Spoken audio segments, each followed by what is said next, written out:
Hola, un saludo a todas esas personas que nos estáis viendo en directo a través de los canales de Twitch, YouTube, LinkedIn, Twitter y Facebook. Y también a todas aquellas personas que nos veréis posteriormente a través del canal de YouTube y nos escucharéis también a través de algunas de las plataformas en formato podcast de iVoox, Spotify, Google Podcast y Apple Podcast. Daros la bienvenida a este espacio de entrevistas, 30 minutos, que tiene como objetivo acercar la comunicación y las administraciones públicas a la ciudadanía a través de las personas que trabajan en el sector público. Y hoy nos vamos a acercar a la comunicación sanitaria a través de nuestro invitado, que paso a saludar a continuación, que es David García y que es jefe de comunicación del Hospital Gregorio Marañón. Hola David, buenas tardes. Muy buenas tardes, ¿qué tal, Amalia? Pues, en primer lugar, darte las gracias por haber aceptado la invitación para estar hoy aquí en este programa de 30 minutos. Y me gustaría comenzar con una pregunta que hago a todas las personas que están en este espacio y es, ¿qué es el trabajo que realizáis en el Departamento de Comunicación de un hospital? En este caso, en concreto, del Hospital Gregorio Marañón. Pues en el hospital, igual que en casi todas las administraciones, tenemos dos grandes patas, digamos, que es la comunicación interna y externa. La interna, pues para tener a toda la organización informada de lo que ocurre en el hospital y que entre ellos puedan crear nexos de unión y colaboración. Y luego la comunicación externa, como la que realizáis en muchas otras administraciones, que es esencialmente atender medios. Lo que pasa es que nosotros digamos que tenemos otra gran fuente que atender, que son los pacientes, que son personas muy activas, que están muy pendientes de todo lo que ocurre en el hospital, porque hay que tener en cuenta que cuando alguien está enfermo, está muy pendiente de lo que le ocurre, de cualquier avance, de cualquier investigación, de sus consultas, de cómo está el hospital. Por lo tanto, aparte de atender a medios de comunicación, generar esa información, saber qué ocurre en el hospital, qué hemos hecho, tenemos que tener en cuenta siempre al paciente, al ciudadano en general, pero en particular al paciente, porque está muy pendiente, es muy activo y además comprobamos que cada vez que lanzamos algún tipo de información médica, de avances y tal, se genera un aluvión de llamadas de esos pacientes, tanto del propio hospital como a lo mejor de otros, pendientes de qué ha pasado con eso, qué consulta nueva se ha abierto, qué prueba nueva podemos hacer o qué investigación tenemos en marcha que a lo mejor a ellos les puede beneficiar. ¿Cuántas personas estáis en el departamento, en el Gregorio Marañón, y cuál es vuestra estructura? Bueno, pues dependéis, creo que de la Consejería de Sanidad, ¿no? De la Comunidad de Madrid, pero ¿cuántas personas estáis para un macrohospital? Porque creo que erais 7.500 profesionales los que estáis trabajando ahí. ¿Cuántas personas estáis en el departamento de comunicación? Pues mira, en el Departamento de Comunicación somos 3 periodistas, una persona para relaciones institucionales y 2 apoyos administrativos. Es verdad que éramos 7.500 o un poquito más trabajadores, pero con la pandemia ha habido que ampliar la plantilla y rondamos los 10.000 trabajadores. Entonces, bueno, somos dentro de lo que hay en los gabinetes de comunicación de Madrid, uno de los más grandes, porque es uno de los hospitales más grandes, pero en comparación a lo mejor con otros hospitales de España y de Europa, pues somos un departamento pequeñito, es una demanda y una reivindicación continua, porque es verdad que son grandes estructuras con muchísima gente y que generan mucha demanda de comunicación, tanto fuera como internamente, y todo eso hay que canalizarlo, y al final, pues nosotros somos ahí el cajón desastre que tenemos que hacer siempre estructuras maravillosas para poder atender esas demandas. Ha sacado el tema, ¿no? Yo creo que del coronavirus y si ha afectado a toda la sociedad, cuanto más a un hospital. ¿Cómo cambió vuestra forma de trabajar desde antes del coronavirus a lo que fue la época digamos, más dura, ¿no? Del confinamiento y de los peores meses de la pandemia? Y si ha tenido alguna repercusión posterior ahora en la forma de trabajar. La verdad es que con la pandemia todo cambió. O sea, en los hospitales, igual que en muchas administraciones, tenemos planes de crisis, cómo atajar una crisis, manuales de cómo afrontar cualquier crisis. Es verdad que en un hospital, pues muchas veces estamos casi en una crisis continua, porque las malas noticias parece que pesan más que las buenas. Y digamos que tenemos esa experiencia de ir abordando ciertas crisis y calibrar un poco el calado, pero nadie jamás, nunca había contemplado estar en una crisis continua durante meses, que es lo que ha sido la pandemia, una crisis continua que se ha alargado durante meses, enfrentándonos a algo que desconocíamos completamente y que no sabíamos cómo iba a evolucionar.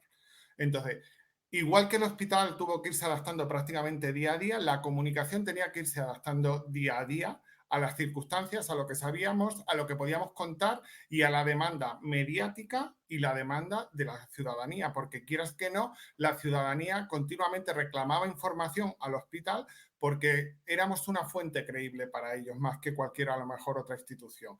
Entonces, ha habido que ir combinando la demanda de los medios con la información que nosotros creíamos importante trasladar a la ciudadanía. Y todo eso en un contexto donde el hospital estaba completamente blindado, no, los medios no podían entrar y había que trasladar esa información. Yo creo que nos convertimos un poco en corresponsales de los medios y de la ciudadanía en general. Y eso ha sido una gran escuela, porque realmente, aunque nosotros estamos acostumbrados en cierta medida a generar contenido, hacemos notas de prensa, hacemos vídeos y tal, que luego muchas veces recogen otros medios, pero en esta ocasión es que todo lo que generábamos, incluso a través de redes sociales que son más personales que propias del hospital, se convertían en contenido automáticamente. Todo se publicaba y todo se emitía porque lo que se generaba en el hospital era lo que estaba pasando y era lo que la ciudadanía quería saber, qué estaba pasando y a qué nos estábamos enfrentando. Has comentado lo de las redes sociales personales y yo creo que es curioso porque el hospital, por ejemplo, en este caso, el Gregorio Marañón, no tiene redes sociales, ¿no?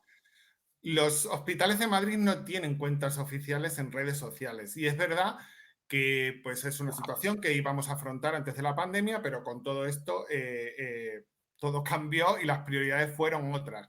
Y paralelamente, pues casi todos los jefes de prensa tenemos perfiles que son personales, pero que no dejan, vamos, se han convertido literalmente en la portavocía del hospital, porque había que utilizar todos los medios disponibles y realmente las redes sociales, en los ratos que teníamos, en la marabunta del día a día, que ponías, que explicabas, que contabas, también se convirtieron en una fuente oficial, aunque no lo fueran, porque realmente ya te digo que son cuentas personales, pero intentamos optimizar todos los canales y las redes sociales fueron uno de ellos y han sido un elemento clave y un apoyo continuo para estar generando contenido de otro tipo, para otro público, pero que llegaba y que se convertía muchas veces en noticias. Yo he visto tweets míos que se han convertido en noticias, que han recogido medios digitales, pues porque a lo mejor no nos había dado tiempo a comunicar esa información de otra forma, eso es mucho más rápido y lo habíamos hecho a través de esa vía. O realmente era un contenido distinto porque era un poco más de apoyo a los profesionales, hacer algo un poco más sentimental, de apoyo, de ensalzar algún pequeño gesto y sin embargo era muy bien acogido y se convertía en noticia. Y ahora hay previsión de abrir esos perfiles en redes sociales, ya que se ha visto la Sí. necesidad que puedan ser. ¿Hay un plan a corto o medio plazo para poder Sí, yo creo abrirlos? que eso, ya te digo, que se iba a afrontar antes, se afrontará ahora. Es verdad que acabamos de pasar unas elecciones y bueno, pues las cuestiones políticas también tienen sus tiempos y hay una parte de la comunicación que tiene que ver con esos tiempos. Pero yo creo que se afrontará en breve y se abrirán esos perfiles, aunque estemos utilizando algunos de ellos ya. Por ejemplo, hay un canal de YouTube de Salud Madrid que funciona perfectamente, una cuenta en Twitter de Salud Madrid que también nos sirve de apoyo y como portavocía al resto de hospitales, pero yo creo que poco a poco los hospitales de Madrid, muchos de ellos muy grandes y los pequeñitos también, porque todos, la ciudadanía tiene a su hospital de referencia siempre pendiente y le gusta saber lo que pasa. Cada uno vamos a ir abriendo los perfiles en redes sociales para poder tener esa comunicación con el ciudadano en general. Has sacado un tema y has dicho que habéis pasado unas elecciones, ¿no? Y es el tema también político que siempre afecta en el ámbito de las administraciones públicas. ¿Hasta qué punto en la comunicación sanitaria se diferencia entre la información que tiene contenido político y aquella que es de servicio público? ¿O es muy complicado después en el día a día hacer esa diferenciación? Yo creo que no. Es muy sencillo. Es que en los hospitales tenemos muy claro que somos entidades que estamos al servicio del ciudadano y que nuestra razón de ser es el ciudadano y el paciente. Toda la información que nosotros generamos es para que ellos estén informados, sepan lo que estamos haciendo, en qué estamos trabajando y en qué estamos investigando. Es verdad que luego hay una serie de actuaciones políticas que evidentemente tienen repercusión en el hospital, como pueden ser inversiones y todo eso, que dependen de unos presupuestos generales. Pero yo creo que está muy diferenciado y además siempre hemos tenido una autonomía absoluta para tratar lo que son temas puramente sanitarios con los que puedan tener algún calado más político, entre comillas, porque depende de una decisión política, pero que están perfectamente definidos. No ha habido nunca ninguna interferencia, yo nunca lo he sentido así. Ujú. Otra parte importante también de esa comunicación sanitaria es precisamente la de los y las profesionales sanitarios, ¿no? Que yo creo que son una parte fundamental a la hora de transmitir, ya no solamente durante la situación de coronavirus, sino en general, ¿no? Información. ¿Hasta qué punto vosotros utilizáis, bien sentido utilizáis, me refiero a esos profesionales y profesionales del hospital para generar ese contenido de información que ofrecéis desde el Hospital Gregorio Marañón? Los profesionales lo son todo. El hospital no es más que un edificio sin los profesionales. O sea, que ellos están en el centro de cualquier información que nosotros generemos. Porque al fin y al cabo, todo lo que se hace, haga y tal, en cierta medida hay profesionales involucrados que están investigando, que tienen que prestar una asistencia, que han dado un avance médico o cualquier circunstancia de este tipo, que son realmente los que luego tienen que verse en el día a día con el ciudadano. Los profesionales son vitales. O sea, yo siempre le digo que una bata blanca tiene más credibilidad que cualquier otra cosa en el mundo. Eso es así. Sí. O sea, si usted llega con una bata blanca, ya sea médico, enfermera, Sí. bata, pijama, lo que quieras. Sí.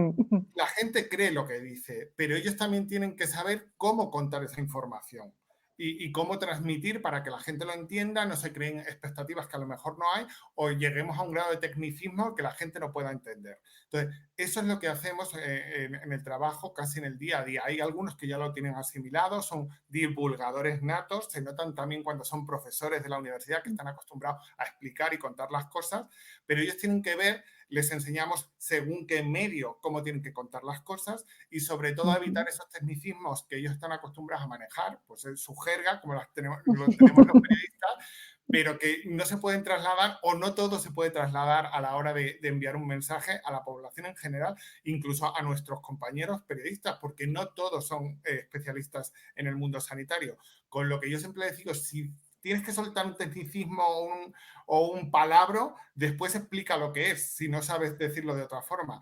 Porque lo importante en esto es que la gente se entere, tenga claro el mensaje, qué es lo que queremos contar, qué es lo que le vamos a transmitir para que el objetivo esté logrado. Si, como yo le digo a algún médico, tu madre te ve y te dice, ha salido muy guapo, pero no se ha enterado de lo que has dicho, no hemos conseguido nada.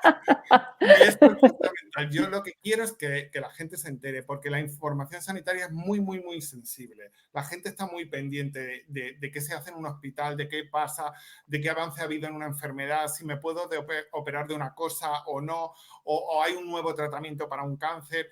Y tenemos que ser muy claros en qué situación está esa investigación, qué perfil de paciente se puede beneficiar o no, o cuál es realmente el beneficio y no a lo mejor la curación. Todo eso hay que definirlo muy claro. Si no, creamos unas expectativas en los ciudadanos y especialmente en los pacientes que son peligrosas. Sí, porque quizás puede ser lo más complicado a la hora de informar o de comunicar desde un hospital, precisamente ¿no? los pacientes, ¿no? ¿Cómo se les hace llegar esa información? Quizás eso es lo más complicado o, según tu punto de vista, ¿qué es lo más difícil a la hora de informar? Es eso, que se entienda bien la información y que se entienda claramente el alcance de esa información. Es decir, lo que realmente supone, porque es verdad que cuando alguien lo está pasando mal y cuando pues tienes algún tipo de enfermedad, especialmente las crónicas, estás deseando agarrarte a cualquier cosa, a un clavo ardiendo. Cualquier cosa para ti es una esperanza y tenemos que ser muy claros y definir muy bien qué es lo que estamos contando, qué vamos a ofrecer, pero realmente hasta dónde podemos llegar o hacia dónde vamos avanzando, pero en qué punto estamos. Porque si no se generan eso, esperanzas, te llama gente de medio mundo, porque yo tengo, porque a mi familiar le pasa esto, porque yo saco el dinero de donde sea para que ustedes le traten. Pues mire usted que esto es completamente experimental o el perfil de su padre o de su madre no se puede beneficiar por esto y tal. Entonces, para evitar eso tenemos que ser exquisitos en la información y cómo lo contamos. En la nota de prensa y los portavoces que luego elijas para poderlo explicar. ¿Cuál es el mejor, ahora que mencionas las notas de prensa, cuál es el mejor formato que tenéis a la hora de comunicar la información sanitaria? Uy, es complejo, es que depende del tipo de información. y a quién Ujú. se lo tengas que contar. Porque luego date cuenta que nosotros también manejamos la información especializada que va a otros profesionales, porque los hospitales realmente son grandes redes que tenemos conexiones con otros hospitales con atención primaria que nos derivan pacientes. Entonces, tenemos que ver cada tipo de información y el público objetivo de esa información a lo mejor es un formato diferente, pero indudablemente por los tiempos que corremos, y tú lo sabes mucho mejor que yo, el tema audiovisual es lo que está dando unos saltos cualitativos importantísimos. Y luego hay una cosa que hemos, vamos, que ya sabíamos y con la pandemia se ha visto mucho más, que aunque te decía antes que un sanitario tiene la mayor credibilidad del mundo, con lo que más conecta a una persona es con un paciente. Cuando un paciente cuenta un Mm. testimonio, todo el mundo estamos pendientes cómo ha pasado esa persona esa enfermedad, ese momento, porque realmente es como puedes empatizar, tú también te puedes sentir paciente en ese momento. Pero para eso hay que ser, como decía antes, también muy exquisito, porque estamos jugando con una persona vulnerable que está bajo el amparo del hospital y que ellos se sienten muchas veces en deuda con el hospital, porque les cuidamos, les protegemos, les estamos curando y no tienen que verse forzados a participar pues, en una entrevista o grabar un vídeo si realmente no quieren o si realmente no creen en el objetivo de esa información, que siempre es a lo mejor concienciar, mandar un mensaje de esperanza a otro paciente, contar un nuevo tratamiento. Entonces, eso es lo realmente difícil. Buscar el momento adecuado, explicarle bien a esa persona lo que vamos a hacer, el objetivo que tiene, que se sienta cómodo y que se sienta partícipe del objetivo que busca el hospital en ese momento, sin rozar nunca el amarillismo, sin llegar nunca a ningún tipo de sensacionalismo, porque son situaciones, evidentemente, en el que están bajo el amparo del hospital. Y nosotros tenemos que protegerles en ese ámbito también, que es el de la comunicación, tanto en ese momento como a posteriori, porque la comunicación y la información ahora mismo se queda perenne en cualquier sitio. Sí, porque es algo que hemos visto, ¿no? Durante la situación del coronavirus, cuando no sabíamos lo que estaba pasando dentro de los hospitales, ni siquiera los familiares que no podían acceder, y hemos visto, ¿no? Esa necesidad de contactar. Incluso yo alguna vez me he planteado, ¿no? De la dificultad de esas personas cuando esas imágenes cuando salían de las UCIs abandonando y salían, ¿no? Decir, bueno, pues ¿cómo se llega a gestionar, ¿no? Se pide petición a esas personas o a sus familiares. ¿Cómo se hace exactamente? ¿Cómo hacéis este trámite? ¿Pedís que os firmen por escrito un documento? Sí, generalmente tú sigues la historia de los pacientes. Sabes si un paciente, por ejemplo, ha estado 100 días en la UCI, estás viendo un poco la evolución y estás en contacto con sus médicos, sus enfermeras, para que te digan un poco en qué situación está, anímicamente, cognitivamente, si eso le puede venir bien. Y si ellos te dicen que sí, normalmente yo prefiero que ellos le anuncien que yo voy a ir a hablar con ellos para pedirles pues, que participen en algo o que vamos a hacerle una pequeña entrevista o que vamos a hacer un vídeo de su salida de la UCI. Siempre que anímicamente y que se encuentren física y anímicamente bien y cognitivamente, claro, porque si no, no vas a plantearle algo cuando el paciente a lo mejor no tiene plena conciencia de lo que se le está contando. También se avisa a la familia, sobre todo cuando son salidas de la UCI, porque aunque el paciente sea consciente y te firme un consentimiento informado y tal, a lo mejor no ha tenido una comunicación con la familia y no se puede encontrar la familia a su padre o a su madre que aparece en todas las teles saliendo de una UCI. Todo eso se gesta y no obstante se le vuelve a preguntar varias veces para que ellos sepan lo que se va a hacer y se le explica el motivo. En este caso era transmitir esperanza, que realmente se salía especialmente al principio y con los abuelitos. Nosotros hicimos muchos vídeos con los abuelos porque cometimos todos el error de hablar de esa enfermedad como que mataba a los viejos y los abuelos salían adelante. Es verdad que algunos morían, pero otros salían. Entonces, hablabas con ellos, se lo explicabas y algunos se entusiasmaban. Hay vídeos entrañables, tanto del Marañón como de otros hospitales. Eso es muy delicado y hay que hacerlo muy bien. Hay consentimientos informados con todas las leyes, pero yo creo que lo suyo es explicarlo porque muchas veces ellos se lo leen, claro que se lo leen, pero es una serie de leyes que hablan de protección de datos, del derecho al honor, a la intimidad, pero lo ideal es que se lo expliques, le cuentes el contexto en el que se va a hacer, cómo se va a hacer y qué tipo de divulgación se persigue con eso. Eso es fundamental. No te hablo ya de menores. Menores también hay que Claro. informar a la fiscalía para decirle lo que se va a hacer.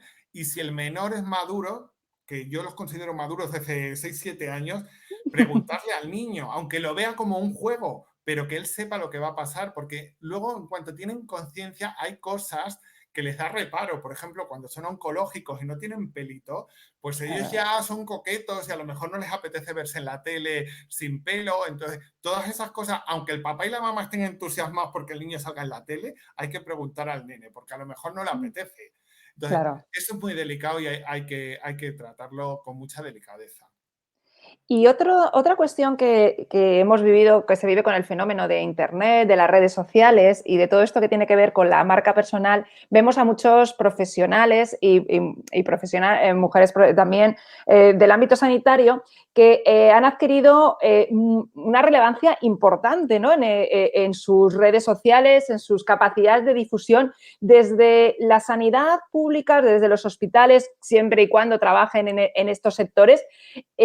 Se aprovecha este alcance que tiene, porque claro, hay personas que son auténticos difusores, influencers, incluso la posibilidad de realizar un programa de embajadores de marca o algo así, ¿no? Que pudieran ayudar, ¿no? Pues realmente es verdad que ha sido con la pandemia, había algunos ya muy buenos, pero con la pandemia pues han florecido y hay algunos que hacen una labor espectacular de divulgación, de defensa de la sanidad, de avances, de explicar contenidos que son a lo mejor arduos y que los trasladan de una forma excelente a la ciudadanía. Y es verdad que estamos empezando a tejer esa red de la que tú hablabas para, digamos, tenerlos de aliados, que ellos puedan conjugar con el hospital pues diferentes informaciones o divulgaciones o cuestiones que nosotros recibimos que, por ejemplo, la población pues anda un poco perdida y tal, y que ellos que tienen muchos seguidores pues puedan contar y explicar. Pero es verdad que es un trabajo que estamos empezando a hacer porque han despegado ahora, aunque algunos tuvieran cuentas hace mucho tiempo y ya hicieran ese trabajo, pero ahora pues hay gente excelente en redes sociales y digamos que tenemos que crear ese vínculo entre lo que es la institución y el profesional que tiene una cuenta personal. También yo les digo que tengan cuidado cómo juegan con eso, porque hay gente que es verdad que pone soy médico oncológico, soy tal, pero muchos, igual que yo, ponen el cargo. Y en el momento que tú estás dando información y aparece tu cargo, en cierta medida parece que habla la institución también por ahí. Entonces, con lo que cuentas también tienes que tener cuidado. Y eso es algo que yo creo que debemos aprender a ir puliendo unos y otros, porque siempre que está a tu cargo, y tú lo sabes igual que yo, si hay un problema, no va a ser Perico Pérez dice que, sino un médico del Marañón afirma o asegura que. Y eso es lo que tenemos que trabajar con ellos, pero vamos, a mí me parece una labor encomiable y excelente. Además, bueno, hay gente espléndida en este ámbito y además en distintas redes sociales, utilizando cada soporte de una forma increíble. Vamos, yo en cuanto afloje la pandemia, que ya parece que estamos consiguiendo tener un poco de tranquilidad, es uno de mis objetivos, hablar con ellos y ver en qué podemos colaborar y ayudarnos como hospital y como un profesional nuestro que es. Sí, claro, porque vemos ejemplos, por ejemplo, en comunicación, fue bastante llamativo la OMS que abrió el canal en TikTok, ¿no? Durante la pandemia para poder llevar a los jóvenes, el Ministerio de Sanidad, ¿no? Y quizás hay que explorar otras vías para llegar a otros públicos que si no, pues no se llegan por los medios a lo mejor tradicionales, ¿no? Sobre todo a los colectivos los más jóvenes, ¿no? Sí. Es que efectivamente hay gente que dice, no, a los jóvenes no les interesa la salud. Bueno, es que a lo mejor no se lo contamos como ellos lo quieren oír o por los medios que ellos quieren recibir esa información. Entonces, el formato, el paquetito es muy importante. Es decir, como tú presentes eso, pues es más atractivo o menos atractivo. Y ahora a lo mejor es verdad que estamos un poco encorsetados porque por el miedo que tenemos de la información sanitaria, que tiene que tener mucho cuidado, lo que hablábamos antes, cómo contamos las cosas, pero yo creo que se puede divulgar y contar la información sanitaria o de investigación o sobre todo preventiva, que es fundamental en el colectivo joven, de una forma que a ellos les llegue, sea atractiva y ha habido campañas ya que han sido un éxito. Y yo creo que los hospitales debemos explorar esas formas de llegar a los jóvenes y utilizar las redes y los formatos donde ellos buscan información y contenido, que efectivamente es Internet con todas sus posibilidades. Y hablando de Internet y todas las posibilidades que ofrece, es precisamente en este campo y en el de las redes sociales donde nos encontramos y de mensajería instantánea uno de los principales problemas con la información sanitaria, ¿no? Que es todo lo que tiene que ver con los bulos, con las fakes, todo este tipo de cosas. A vosotros también os ha afectado porque yo, con Pilar, que está en el Hospital de la Fe, nos llevan 12 años luchando contra el bulo del niño de la leucemia, de que vayan a la fe, que les colapsan los teléfonos. ¿Vosotros también sufrís este tipo de cuestiones? ¿Qué hacéis bueno, pues para hacerle frente? Sí, se sufren. Vamos, no se da muy a menudo porque es verdad que yo creo que la gente en cierta medida respeta lo que es la información sanitaria y entienden el alarmismo que se genera, pero aparecen y lo que se hace, tienes que ver exactamente el alcance que está teniendo ese bulo. Si realmente ya se va de madre, efectivamente tienes que salir. Si no, muchas veces le estás dando alas si respondes a algo que se queda en una cosa muy residual. Entonces, tenemos que conjugar un poco. Si la cosa ya está tomando, sobre todo si te empiezan a llamar medios, ya la cosa se ha desmadrado, seguro. Entonces ya tienes que contestar y buscarte aliados, los compañeros en los medios de comunicación, decirles, oye, chicos, ayudadnos porque estamos generando un alarmismo o creando una expectativa o diciendo algo que no es verdad. Y en general los medios en eso se portan de una forma exquisita, nos ayudan, nos lo explican y lo cuentan. Y luego pues también ha habido que salir alguna vez en redes sociales y tal. Yo recuerdo una cosa que fue muy anecdótica de una persona que yo creo que lo hizo con toda la buena fe del mundo y dijo pues eso, que el Marañón había cerrado 4 plantas del hospital por el COVID y que estaban previstas cerrar 2 más a lo largo de la semana que estaba en curso. El Marañón tiene 6 plantas. Si habíamos cerrado 4 y cerrábamos 2, cerrábamos todo el hospital para COVID. No eran plantas, eran unidades de hospitalización. En cada planta hay 4 o 5 unidades de hospitalización. Fue una confusión, pero claro, aquello generó una alarma porque el que conocía el hospital dice, bueno, están colapsados, porque si ya hay 4 plantas del Marañón para COVID y están previstas en esta semana las otras 2 que les faltan, el hospital vuelve a colapsar. Y ahí sí que yo salí y lo expliqué y bueno, también porque aquello iba a una velocidad espectacular. Y entonces sí, cuando ves que la cosa se está yendo de madre y que además genera mucho alarmismo, porque en un ámbito pandémico decir que un hospital como el Marañón está a punto de colapsar genera mucha alarma y mucha ansiedad, tienes que salir. Y los medios siempre nos ayudan en ese aspecto. Con respecto yo creo que esto es preguntándotelo a ti, a David García, como profesional de la comunicación. El papel de Fernando Simón ha sido duro como portavoz, ¿no? Yo creo que eso nadie lo puede negar. ¿Crees que hubiera sido, yo alguna vez hablando con compañeros, que hubiera sido interesante el haber constituido un equipo de comunicación potente que hubiera podido gestionar toda esa comunicación que se generaba durante esa situación de crisis? Yo creo ahora, yo fuera hospital, es decir, periodista, que cualquier portavoz que esté continuamente exponiéndose día a día, como este señor o como cualquier otro, tarde o temprano metes la pata o haces un comentario que no quieres o te expresas de una forma que en un momento dado se puede malinterpretar. Entonces, evidentemente yo desconozco ahora mismo la estructura del ministerio y que apoya al ámbito de Fernando Simón, pero entiendo que alguien había detrás para organizar esas ruedas de prensa, para darle apoyo, para comentarle un poco cómo está la situación cada día o qué preocupaba realmente a la ciudadanía, porque él, más allá de dar cifras, yo creo que tiene que coger el pulso de qué le preocupa a la ciudadanía para explicar cómo evoluciona la pandemia y dar las respuestas que sepamos en cada momento, porque es verdad que hemos ido aprendiendo y seguimos aprendiendo cada día del virus.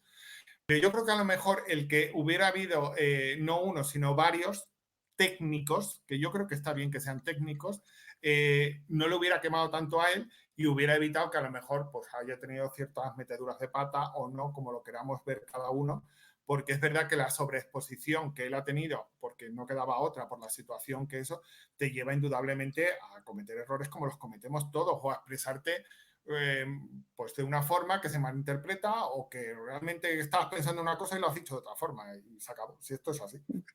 Pues totalmente de acuerdo, me pareció muy interesante la reflexión, ¿no? de aportar de no solamente a lo mejor una persona, que hubieran sido varias y hubiera sido más compensado el poder De hecho, hacerlo. por ejemplo, si me permite, en el hospital, durante la pandemia, lo que hemos procurado es ir turnando continuamente los portavoces, que apareciera gente de los distintos servicios, gente más joven, gente con mayor experiencia, que todos pudieran ir aportando y tal, porque todo el mundo lo iba contando de una forma y el que no sabía poco a poco iba aprendiendo.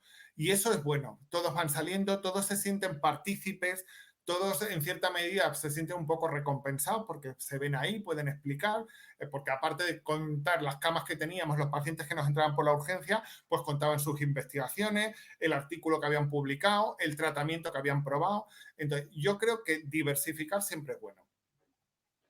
Pues David, pues muchísimas gracias. Hemos llegado ya a los 30 minutos. Bueno.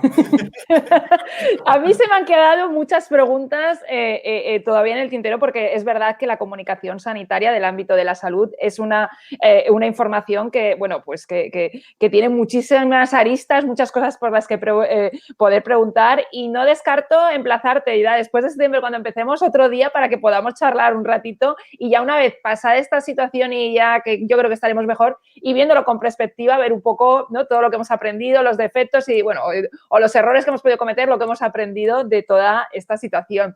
Y nada, darte las gracias por haber participado esta tarde y bueno, pues a partir de ahora la entrevista se queda grabada en el canal de YouTube y estará disponible también en los formatos de podcast en iVoox, Spotify, Google y Apple Podcast. Y nada, David, si quieres decir alguna cosa antes de despedirte. No, darte las gracias por la oportunidad, porque me parece una idea excelente, poner de manifiesto lo que es la comunicación en las administraciones públicas, sacarnos un poco de esa sombra donde estamos y poner en valor la importancia que esto tiene, porque muchas cosas de las que se hacen, de las que llega, de la información que tiene el ciudadano es gracias al trabajo que realizamos los gabinetes de comunicación y los periodistas de las administraciones públicas. Y me parece una idea excelente que podamos hablar y comentar nuestro día a día y experiencias como la de la pandemia, que desde luego va a traer cola. Exacto, sí. Pues muchísimas gracias, David, y un saludo. Otro para ti, gracias.